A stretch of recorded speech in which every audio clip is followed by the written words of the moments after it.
Bonjour Clément Sostien, Association Citoyens Musulmans, merci pour cette interview. Je vous laisse vous présenter en quelques mots. Je m'appelle Clarisse Sostien et je suis donc la tête de liste pour les élections européennes dans les régions Centre, Auvergne et Limousin.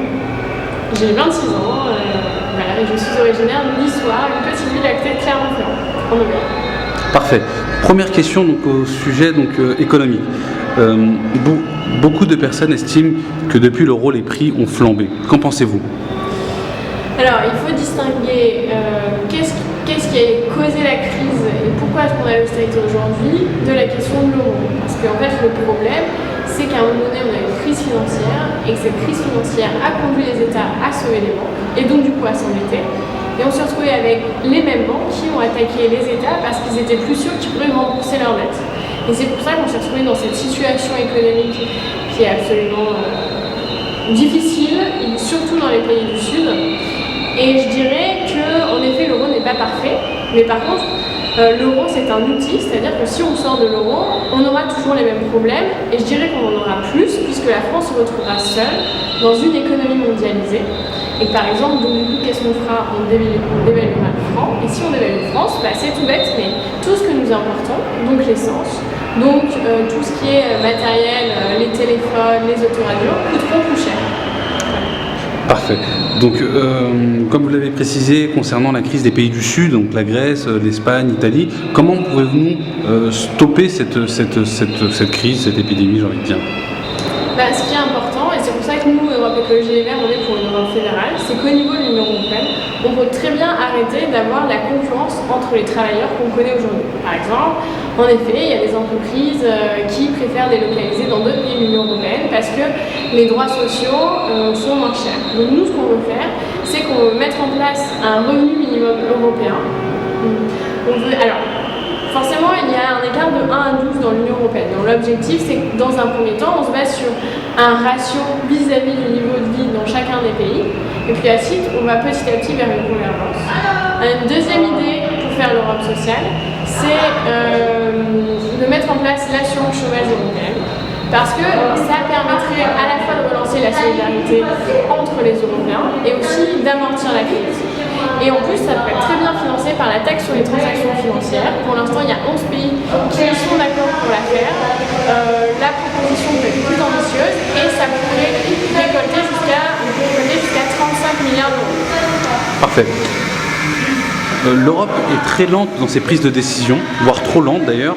Quelles sont pour vous les réponses efficaces pour être beaucoup plus réactifs face à des problèmes qu'on a pu rencontrer? Là encore, c'est l'Europe fédérale. Alors l'Europe fédérale, parce qu'aujourd'hui on est dans un fonctionnement un peu compliqué de l'Union européenne.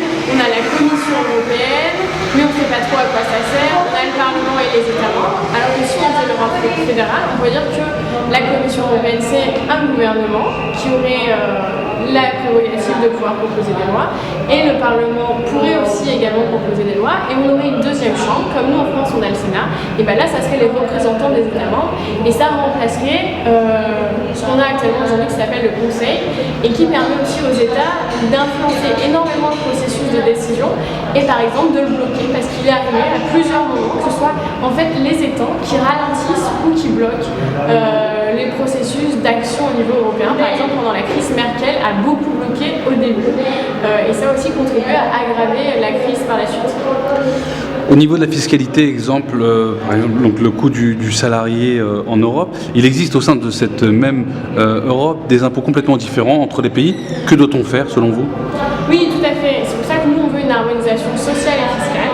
Et donc, par exemple, on voudrait, parce que l'impôt de société est aujourd'hui assez différent, c'est-à-dire qu'en Irlande, il est beaucoup moins élevé qu'en France, et Europe Écologie Les Verts voudrait qu'on ait un impôt de société, en tous les cas un minimum, qui soit décidé au niveau de l'Union européenne, justement pour éviter toute cette concurrence qui existe aujourd'hui dans l'espace européen.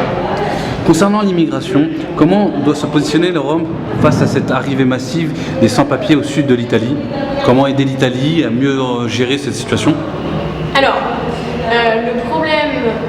le problème qui se pose, c'est surtout dans comment est-ce qu'on gère l'immigration au niveau de l'Union européenne et quel est le système. Parce qu'on a quand même eu énormément de morts dans la Méditerranée, justement pour arriver en Italie. Et en fait, le souci, c'est que normalement, le premier pays entré, c'est là où on doit faire sa demande tout de suite. Donc du coup, ça crée des déséquilibres énormes entre les États, puisque les États qui sont proches des mers ont beaucoup plus de demandes.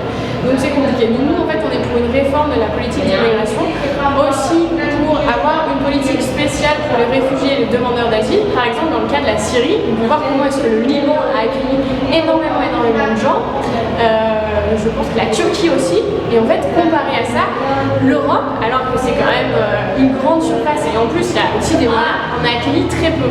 Donc l'objectif, ça c'est aussi de rendre les choses un peu plus équilibrées, parce qu'en plus, contrairement à ce qu'on peut entendre aujourd'hui dans le discours du Front National, on voit aussi que l'immigration est une richesse et que l'Europe en a besoin aussi pour le vieillissement de la population. Au niveau de la sécurité, justement, concernant les violations internationales en Ukraine, en Syrie, en Égypte, l'Europe a-t-elle vraiment un poids et que peut-elle faire? Oui, bah là encore, c'est le problème. C'est vrai que nous, on est une Europe fédérale parce que ce qui se trouve, c'est que, par exemple, sur le cas de l'Ukraine, on est dépendant du gaz russe. Donc, vu qu'on est dépendant du gaz russe, et surtout l'Allemagne, par exemple, les États sont un peu frileux à vraiment être fermes devant Poutine. Donc, si on faisait l'indépendance énergétique, si on faisait la transition énergétique chère aux écoles, déjà, ça faciliterait les choses. Mais si on avait une diplomatie et une défense commune au niveau de l'Union européenne, déjà, on économise de l'argent, on économise des fonds publics, puisque les fonds sont mutualisés. Et en plus, ça permet à ce que l'Europe soit réellement un acteur mondial, un acteur de taille durant tous ces conflits, et c'est aussi important. Concernant la religion, l'islam est devenu la première religion mondiale. On annonce un projet de loi européen qui pourrait interdire l'abattage rituel en Europe. Voteriez-vous pour si ce projet aboutit? Alors déjà, il faut voir exactement comment se fait le projet de loi. Ce qui est important pour nous, les écologistes, c'est le bien-être des animaux. Donc du coup, on serait pour éviter au maximum la maltraitance des animaux et la souffrance des animaux, comme celle des êtres humains. Donc après, moi, je ne connais pas exactement les circonstances particulières de l'abattage rituel, mais donc du coup, en fait, je vais voir par rapport à ça, en fait, la question de ce bien-être des animaux que les écologistes défendent. Que pensez-vous des pays qui ne respectent pas les libertés fondamentales de l'Europe? Je pense par exemple aux femmes qui souhaitent porter le voile en entreprise ou bien pour accompagner lors des sorties scolaires dans la voie publique. C'est inadmissible dans le sens où on est encore dans des sociétés extrêmement discriminantes. Et ça, alors par contre, ce qui est intéressant, c'est qu'au niveau de l'Union européenne, il y a des moyens, il y a la Cour européenne de justice, et aussi il y a la Cour européenne de justice et la Cour européenne des droits de l'homme, et suivant certains processus, on peut aller dans la justice. En fait, il faudrait réellement faire ce travail. S'il y a les directives au niveau de l'Union européenne, on peut faire respecter ça. Et souvent, alors je ne connais pas exactement la situation, mais souvent, des fois, les États sont condamnés par l'Union européenne. Les États sont condamnés par l'Union européenne quand ils ne respectent pas les textes européens. Donc par contre, on a réellement une action et on voit comment l'Europe peut aussi faire en sorte de protéger les droits et les libertés fondamentales. Concernant l'écologie, quelles sont vos solutions pour l'Europe? Alors, ce qui est intéressant, c'est qu'en effet, nous écologistes, on dit que les problèmes sociaux, les problèmes économiques, les problèmes environnementaux dépassent les frontières. Et c'est pour ça que l'échelle européenne est pertinente, parce qu'on peut agir dans 28 pays. Alors notre proposition phare, c'est justement la transition énergétique au niveau de l'Union européenne, parce qu'on a besoin de cette indépendance énergétique et qu'en plus, on est dans une situation où on a des taux de chômage énormes en Europe, et où si on disait, on sort progressivement du nucléaire sur 25 ans, et donc du coup on crée des emplois dans le démantèlement des filières, en même temps on favorise les énergies renouvelables, on construit des filières au niveau de l'Union européenne, donc l'éolien, le photovoltaïque, la géothermie, la biomasse. En même temps, on réduit aussi la consommation d'énergie.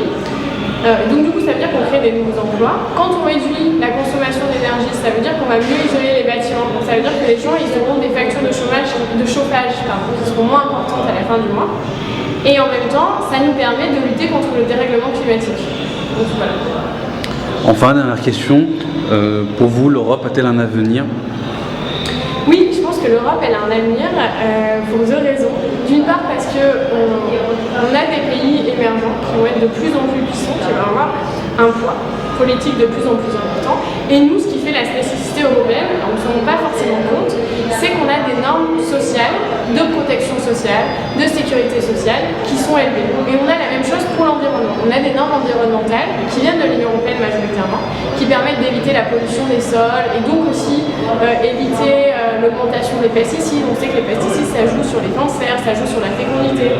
Et donc en fait, on a cette spécificité au niveau de l'Union européenne. Et si on veut continuer à la défendre, si on veut continuer de vivre dans ce modèle, et ben c'est en le faisant au niveau européen qu'on arrivera, parce que du coup, on pourra dire face aux grandes puissances émergentes, on a le même point de vue et nous, on vous propose ce modèle de société. Parfait. Merci beaucoup, Madame Clarisse Sosquin. Merci.